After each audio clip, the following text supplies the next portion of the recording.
जय हिंद दोस्तों। I hope कि आपने पतंजलि का नाम जरूर सुना होगा और पतंजलि के आज के टाइम में प्रोडक्ट्स की बात करें तो ग्रोसरी आइटम से लेकर हेल्थ मेडिसिन से लेकर हर एक आइटम्स जो है आज के टाइम में पतंजलि प्रोडक्ट्स कहीं न कहीं मार्केट में अवेलेबल है। लेकिन रिसेंटली पतंजलि को लेकर एक इश्यूज अभी फिलहाल ये भी देखने को मिल रहा है कि सुप्रीम कोर्ट ने पतंजलि को कंटेम्प्ट नोटिस इशू करते हुए ये कहा है कि आप मिसलीडिंग एडवर्टाइजमेंट न करें, नहीं तो आपके ऊपर जुर्माना एक प्रोडक्ट के 1 करोड़ रुपया आपके ऊपर इम्पोज कर सकते हैं। पूरी कहानी है क्या हम बात करेंगे, लेकिन इसके रिगार्डिंग जो आर्टिकल्स है आप देख सकते हैं। Supreme Court contempt notice to Patanjali, entire country taken for ride. Supreme Court ने ये जो लाइन है नीचे का लाइन, इसमें कहा गया कि आप पूरी देश को आप धोखा दे रहे हैं इस तरीके के मिसलीडिंग एडवर्टाइजमेंट करके। और क्या कहा गया है इस वीडियो में हम बात करेंगे, लेकिन आपको बताना चाहते हैं कि पतंजलि जो है बेसिकली आज के टाइम में एक बहुत बड़ी कंपनी बन चुकी है,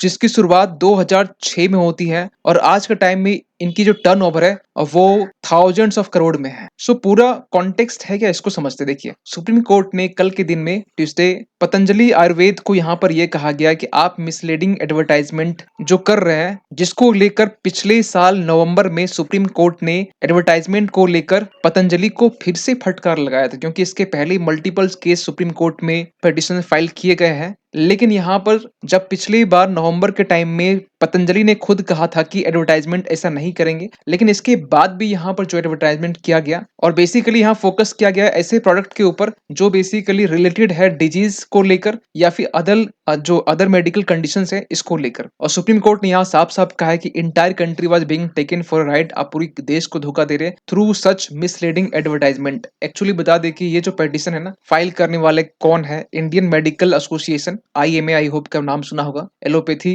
और इससे रिलेटेड जो मेडिसिन है इनको रेगुलेट करने को लेकर। तो इन्होंने यहाँ पर पतंजलि को लेकर एक पिटीशन फाइल किया कि ये कुछ मेडिसिन को लेकर ये दावा कर रहे हैं कि ये इस मेडिसिन से किसी भी बीमारी को ठीक कर सकते हैं, क्योर कर सकते हैं। तो इस तरीके के जो मिसलीडिंग एडवर्टाइजमेंट है इसके ऊपर रोक लगनी चाहिए। सुप्रीम कोर्ट के पास ये लोग चले गए और सुप्रीम कोर्ट के पास जब ये लोग गए तो यहाँ पर 2 जजेस की बेंच, जस्टिस हिमा कोहली और जस्टिस अहसानुद्दीन अमानुल्लाह, 2 जजेस थे जिनको लेकर यहाँ पर ये सुनवाई की गई। लेकिन थोड़ा हम जानना चाहते थोड़ा सा बैक में कि एक्चुअली ये कहानी शुरुआत कहाँ से होती है। इसकी शुरुआत होती है 2022 से। 2022 में इंडियन मेडिकल एसोसिएशन ने IMA ने पतंजलि को लेकर सुप्रीम कोर्ट में एक पिटीशन फाइल किया और 2022 में जब फाइल किया गया तो इसका जो लिंक था बेसिकली कहा गया कि कोविड के टाइम में जो दावा किया जा रहा था कोरोनिल को लेकर, उसको लेकर यहाँ फाइल किया गया एक पिटीशन, जिसकी सुनवाई होती है फाइनली अगले साल, पिछले साल तक 2023 तक होती है इसकी सुनवाई। और पिछले साल के नवंबर में यहाँ पर बेसिकली जो पूरा जो मामला है ना इस आर्टिकल से जुड़ा हुआ है, इस आर्टिकल को लेकर IMA चला गया सुप्रीम कोर्ट। इसमें नीचे देखिए साफ साफ लिखा हुआ है, for a permanent solution for life style disorders, incurable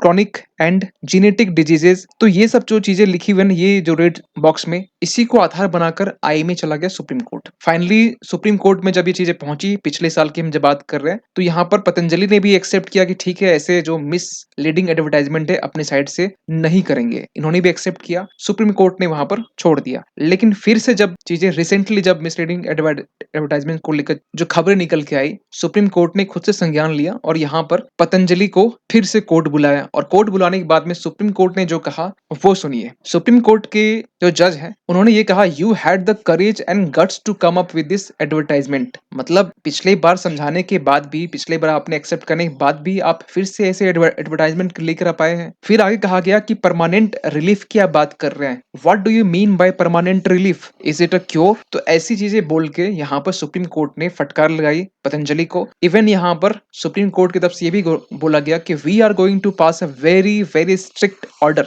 कि आपने कोर्ट को गुमराह किया, कोर्ट को झांसे में रखा। और सुप्रीम कोर्ट ने अपने साइड से पतंजलि के ऊपर में रिस्ट्रेन लगाते हुए ये कहा कि आप ऐसे प्रोडक्ट की एडवर्टाइजिंग या ब्रांडिंग नहीं कर सकते हैं जो मिसलीडिंग एडवर्टाइजमेंट के अंडर में आए। दरअसल यहाँ पर एक एक्ट का झांसा दिया गया कि बोला गया कि drugs and magic remedies objectionable advertisement act 1954 के तहत में आप मिसलीडिंग एडवर्टाइजमेंट नहीं कर सकते हैं। और इसके लिए जितने भी फॉल्स एंड मिसलीडिंग एडवर्टाइजमेंट है आप इसे इमीडिएटली स्टॉप कीजिए, अभी तुरंत रोकिए इसे। और अगर आप नेक्स्ट टाइम अगर करते हैं तो आपके ऊपर 1 करोड़ ऑन एवरी प्रोडक्ट ये कॉस्ट इंपोज किया जा सकता है। जस्टिस अमानुल्लाह ने अपने साइड से ये कहा। साथ ही साथ सुप्रीम कोर्ट ने सरकार को भी फटकार लगाई, सरकार को भी ये कहा कि आप अपने आंखें बंद करके बैठे हो क्या? इतने फॉल्स और मिसलीडिंग एडवर्टाइजमेंट की जा रही है। आप कहाँ पर हो? 2 साल से आप क्या कर रहे हो? तो यहाँ पर सुप्रीम कोर्ट ने सरकार को ये कहा कि आप drugs and magic remedies objectionable advertisement act 1954 के तहत में आपने क्या एक्शन लिया है अभी तक? क्योंकि आपने 2 साल तक अभी कुछ नहीं किया है। 2 साल पहले आपके पास ये मामला आप तक पहुंचा था। क्योंकि सरकार की तरफ से यहाँ पर सॉलिसिटर जनरल के.एम. नाटराज थे। तो सरकार ने अपने साइड से ये जवाब दिया कि यूनियन लॉ ऑफिसर ने अपने साइड से ये कहा कि यस एग्री करते हैं कि ये बेसिकली मिसलीडिंग एडवर्टाइजमेंट है, एक्सेप्ट करते हैं, लेकिन ये जो पूरा मामला है ना वो कंसर्न्ड स्टेट्स के ऊपर है कि वो क्या एक्शन ले रही है। और क्योंकि पतंजलि का जो ऑफिस है वो आपको मालूम है उत्तराखंड में है, तो उत्तराखंड की सरकार के ऊपर रिस्पॉन्सिबिलिटी है कि वो क्या एक्शन लेती है। और फाइनली यहाँ पर सुप्रीम कोर्ट ने सरकार को ये कहा कि आप एक एफिडेविट आप फाइल कीजिए जिसमें आप ये बताइए कि आपने क्या क्या किया है फाइनली। और ऐसा नहीं कि सुप्रीम कोर्ट के पास में ये पहला केस है पतंजलि को लेकर, इसके पहले भी आपने सुना होगा कि 2022 के टाइम में जब ये सिलसिला शुरू हुआ उस टाइम में पतंजलि की तरफ से ये दावा किया जा रहा था कि कोविड की परमानेंट क्योर करने वाली जो वैक्सीन है कोरोनिल को लेकर ये क्लेम किया जा रहा था कि ये कोविड 19 को परमानेंटली ठीक कर सकती है। इवन की 2015 के ये बेसिकली आर्टिकल्स हैं, तो उसमें भी ये दावा किया जा रहा था कि जो इनफर्टिलिटी जैसी जो प्रॉब्लम्स होती है महिलाओं में वो भी क्योर किया जा सकता है। इस बात को लेकर भी सुप्रीम कोर्ट चले गए थे